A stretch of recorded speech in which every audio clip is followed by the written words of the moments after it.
সুন্দর নদী, প্রাণবন্ত কাদামাটি, সবুজ ঘাস, পাখির ডাক আর সূর্যের আলোয় ঝিলমিল করা প্রকৃতি। আসসালামু আলাইকুম, সবাই কেমন আছেন? বৈশাখের ড্রেস পরে নাসিয়া তো ঘুরতে যাওয়ার জন্য রেডি হচ্ছে।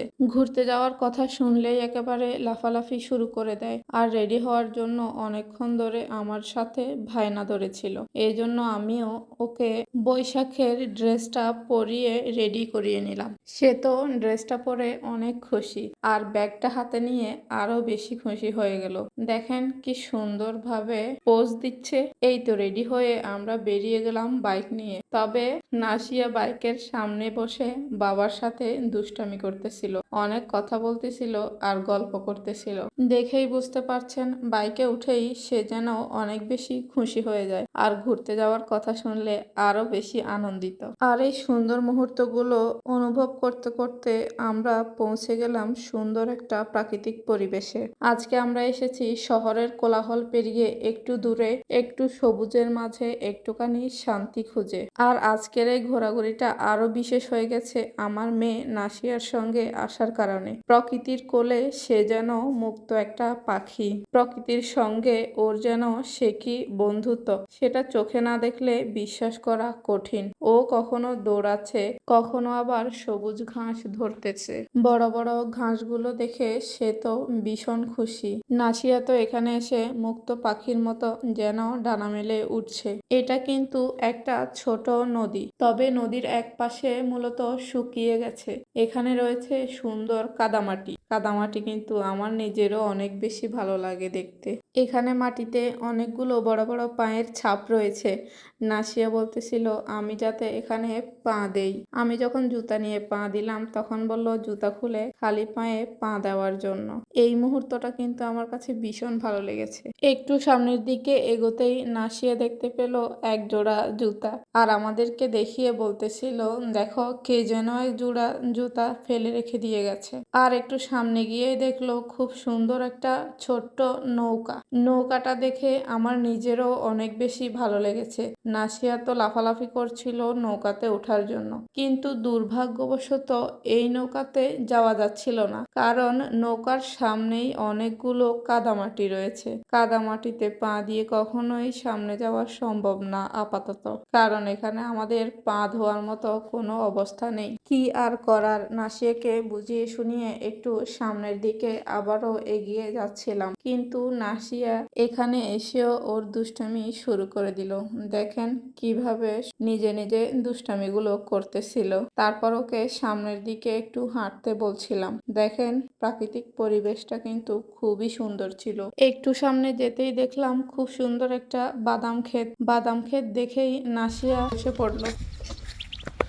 নাসিয়া, তুমি এখানে কি করো? বসে রয়েছে। এগুলো কি গাছ বলো তো? বাদাম গাছ। তুমি বাদাম গাছে কি করো? বাদাম গাছে আমি এখানে বসে রয়েছি। বাদাম গাছ দেখতেছো? ও, এখানে তো অনেক সুন্দর বাদাম গাছ।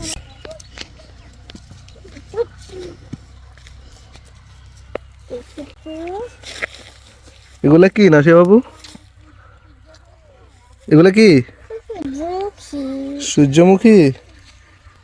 সূর্যমুখী ফুল তুমি পছন্দ করো? এটা অনেক বড়। এটা আমার থেকে তো বড়। আমার থেকে বড়? এটা তো আমার থেকে বড়। এটা হচ্ছে ছোট। বড়।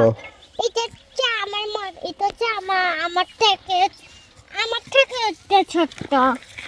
এটা তো এটা হচ্ছে গাছ নষ্ট হবে। এটা তো আমার থেকে বড়। অনেক বড়।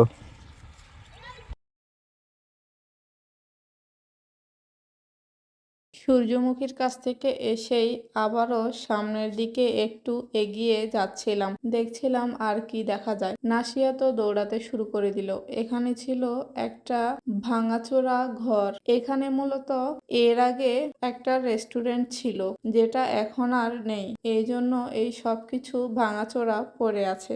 সামনের দিকেই দেখতে পেল খুব সুন্দর একটা নৌকা শুকনো জায়গায়। এটা দেখেই তো নাসিয়া দৌড়ে নৌকায় উঠে বসলো। আর নৌকাতে ওঠে সে তো অনেক বেশি খুশি। নাসিয়া নৌকাতে উঠতে অনেক বেশি পছন্দ করে। ও কিন্তু আবার সাগর পাড় অনেক বেশি পছন্দ করে। কোথাও ঘুরতে যাওয়ার নাম বললেই সে বলবে চলো আমরা সাগর পাড়ে যাই। নৌকা থেকে নেমে এসে দেখলাম এখানে খুব সুন্দর প্রাকৃতিক পরিবেশ আর গাছপালার মধ্যে দাঁড়িয়ে নাসিয়া তো অনেকগুলো কথা বলতেছিল। এই নদীর উপরে এখানে অনেক বড় একটা ব্রিজ রয়েছে। ব্রিজের নিচের অংশে আমরা একটু হেঁটে দেখছিলাম। আর দেখেন নাসিয়া একা একাই দুষ্টামি করা শুরু করে দিল।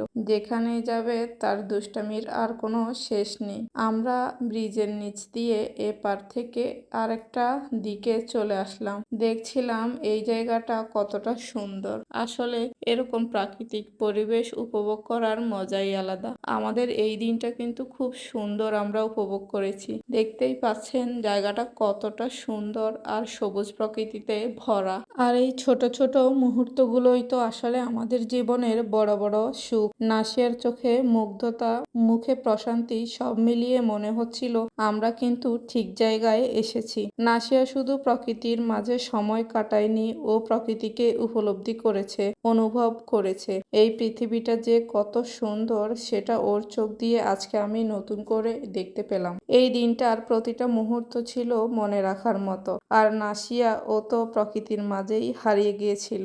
আজকে আমার আব্বা আমাকে 3টা আইসক্রিম কিনে দিয়েছে, একটা ফুফুর, একটা আম্মুর, একটা আমার। তুমি একসাথে 3টা খেতে পারবা? না, একটা আম্মুর, একটা ফুফুর, একটা আমার। একটা তোমার? ও আচ্ছা, কে কিনে দিয়েছে তোমাকে 3টা? আমার আব্বু। আব্বু? ও, তো প্রাকৃতিক পরিবেশ উপভোগ করা শেষ করে আইসক্রিম খেতে খেতে বাড়িতে চললাম। আল্লাহ হাফেজ।